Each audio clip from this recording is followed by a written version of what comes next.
developing economies who will need to have an even greater recovery period after this, because they're going to be significantly more affected economically.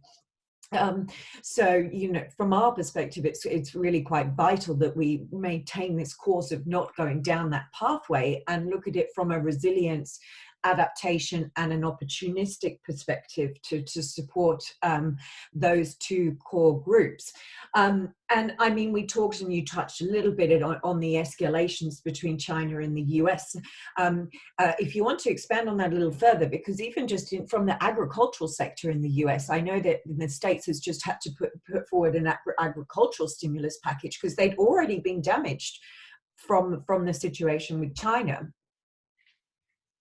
Yes, and certainly, certainly what happened there was, China imposed a tariff on pork products, which, and soybeans, which were both really, really critical to the farm community in the United States, and subsequently, prices have, dropped significantly for both of those commodities.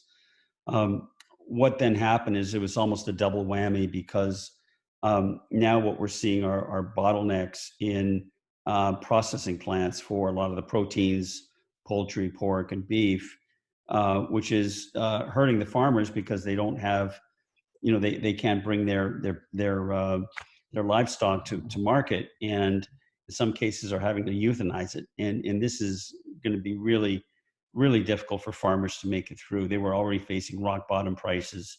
And now with this, their source of revenue has essentially been cut off.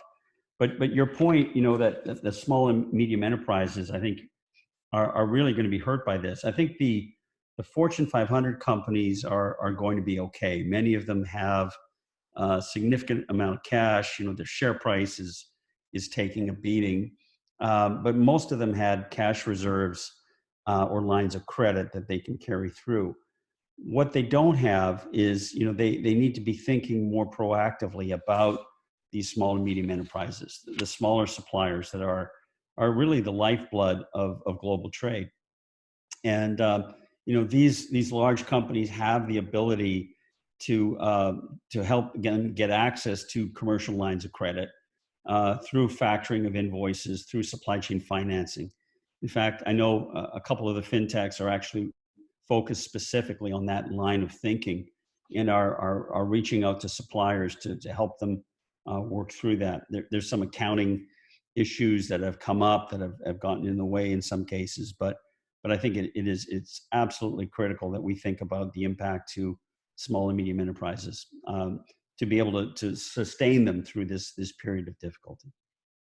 Absolutely. And I mean, a question that's coming through here, if you are a supplier into one of the big multinationals, what's the advice maybe that you would give them in terms of how they should approach talking to these companies in terms of what they can do to work with them? Well, I think the first thing I would say is to be honest. I think there's a perception for the small and medium enterprise owner that they should not reveal the difficulties they're facing. That if they expose that they're having financial working capital or free cash flow issues, the last thing they want to do is tell the buyer at the large Fortune 500 company their problems, because then they're likely to get cut off. I think exactly the opposite should occur right now. I think this is a time when you have to be honest, when you have to approach them and say, look, we are facing challenges. We have we're not liquid. We need to get these accounts paid. We need to get at least a line of credit or access to a line of credit. Could we leverage, maybe your accounts payable or our business contract as a way to get that? And very often, by leveraging the larger company's line of credit or business relationships with banks in the financial sector, they can get a preferred access to lines of credit that can help them, meet their own payables, keep their workers around. And that was one of the big insights from the 2008, 2009 issue is, the buyers who actually communicated with suppliers who renegotiated contracts were more likely to have successful outcomes coming out of that crisis. But those who, didn't say anything, didn't do anything, pushed out payables even further, would call on these suppliers 3 months later, and they were no longer there. They had simply closed shop, and they weren't around. And then they had to go out and find another supplier, which actually delayed their recovery even further. So we have to think. We have to be smart. We have to think proactively on what we can do during these times to address these kinds of issues. Thanks, and that sort of kind of raises a good point in terms of the work that we're doing together alongside with the University of Adelaide as well, with the support of the Bloomberg New Economy Solutions, which is really looking beyond this immediate crisis in terms of the work we have to do in looking at how we can standardize the frameworks and the processes and procedures that make it a lot easier for the multinationals to onboard suppliers, particularly those from smaller suppliers.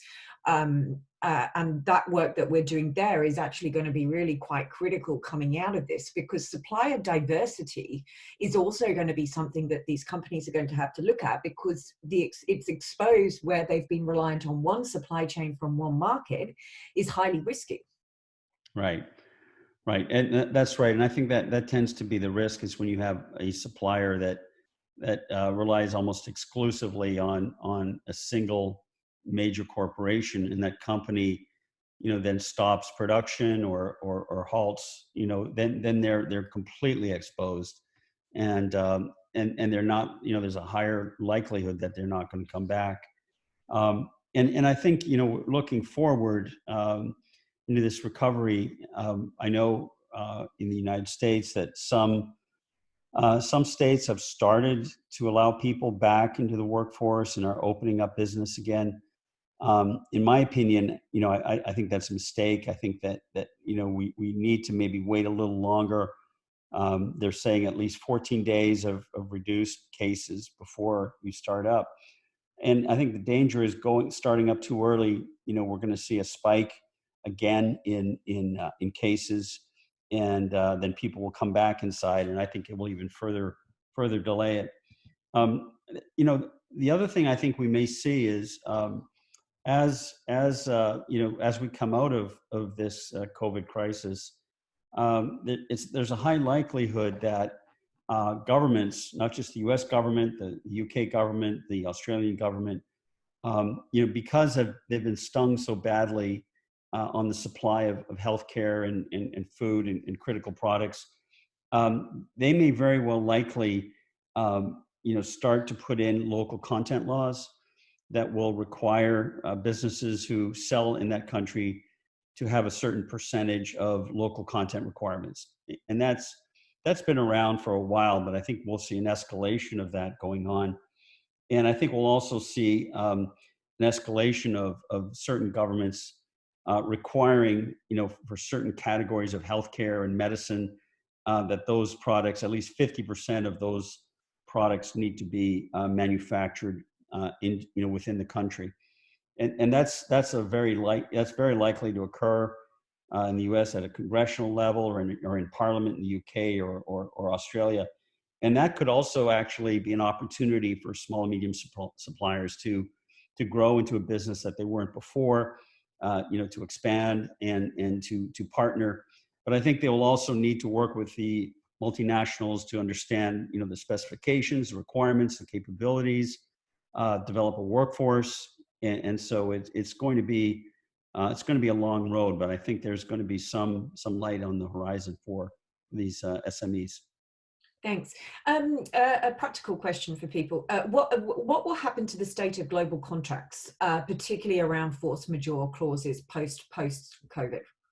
Yeah, that's a great question. Force majeure clauses, I think there'll be a lot of lawyers debating about what constitutes an act of God. I mean, is this, usually force majeure applies to weather-related issues like tornadoes or earthquakes or tsunamis.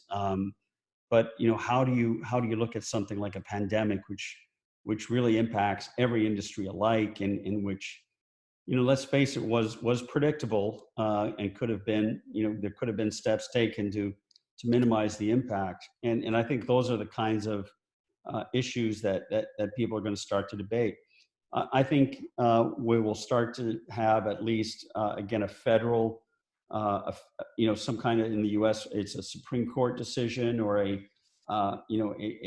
top judge decision on how to stipulate what constitutes a force majeure and what conditions apply in what kinds of circumstances.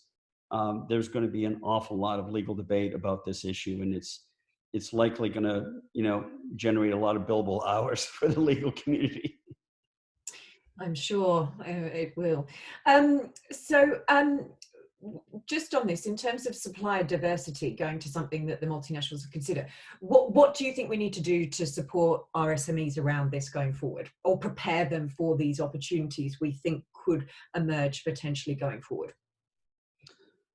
No, that's a great question. I mean, I think again, what we need to be thinking about for SMEs is, I worked with John Deere on a project one time, and they were looking at a group of SMEs, about a dozen of them, that they were looking at, building out as strategic partners.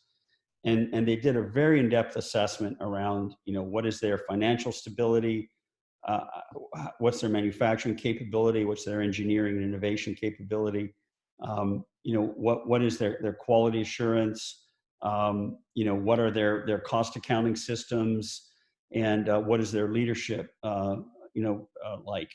And so I think doing a full strategic assessment of SMEs, and preparing them for how we do business.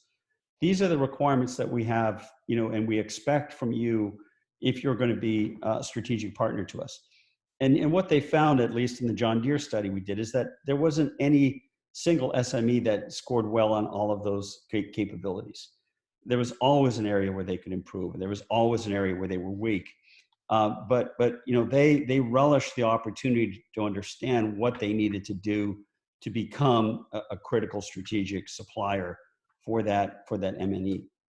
And I think that's the key, is to do that assessment, to map out your supply chain, figure out which suppliers are critical, which ones have a high potential of becoming a key supplier, and then providing them with the resources, the education, the development, in some cases, investing in that capability. And I think there's a lot of precedent for this in the automotive sector, particularly in companies like Honda and Toyota. And I've spent a lot of time with Honda, and Honda, they believe and have